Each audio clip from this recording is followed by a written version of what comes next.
it's Ian Lazarus. Welcome back to Real Estate Live. We're going to talk to a real estate broker in the Westchester County area, Phil Faranda, and welcome to the show. Thank you. Glad to be here. What most people want to hear about is how's the real estate market in Westchester County, and I'm going to just hand you to Mike, and you can kind of tell us what you think's going on and know what's going on. Sure. Okay. Well, it's a tale of 40 cities because Westchester's got dozens and dozens of municipalities, but the broad overview is that it would be a stable market in terms of price and volume. We are definitely in a healthy, stable recovery. I don't see a lot of volatility in price. I see kind of a solid, slow march toward appreciation. There is like many places, a shortage of inventory, and that is causing prices to have no elasticity downward. It's causing prices to be perhaps artificially higher, but it is supply and demand.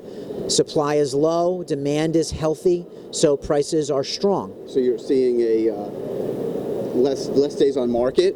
Yes, we're seeing if a price, it's like many calling cards of balanced, strong markets.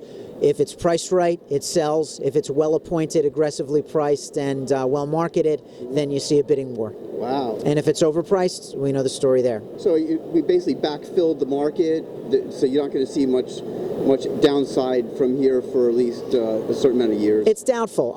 You have perhaps a small remnant of shadow inventory that still exists, but I think the powers that be are kind of judiciously apportioning that back onto the market so it does not cause any micro crashes in any of the local municipalities.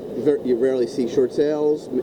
They exist. They're there, but they are not having the impact on the market that they once did because the market share of distress has decreased so much. So they've become almost market price? They really have, because they're not as common. Right. So the market is determining the price of distress, rather than distress determining the price of the overall market. Right, so they're basically, even a bank foreclosure, I see bank foreclosures actually staying on the market for 30 and 60 days because they're actually pricing it as a market property. Right, and if it is priced right, it will reflect market value simply because people hear of a bank-owned foreclosure and they're interested because the perception is they should buy one. Right, and sometimes they're not as good at deals because sometimes they have flaws in the property, meaning sometimes no appliances or everything needs to be redone. It not only is distressed physically in many times, but also it's a blank slate forensically in terms of the condition. Right. So are the pipes going to work when you de-winterize it? Right. It's almost like adopting a kid from an international country. There's no medical records. There's no record of what's gone on genetically. We don't know anything what's going on with this house. Rental. We don't know history. Yeah, we don't know what occurred. Sure. Except from what we can find. When you get a house from another seller, sometimes they'll leave the 5-person jacuzzi tub because they don't need to move it. Or plus the narrative. I mean, you'll have the story of when this addition was put on, or why this was done, or there's not as many questions because you've got the answers living in the house.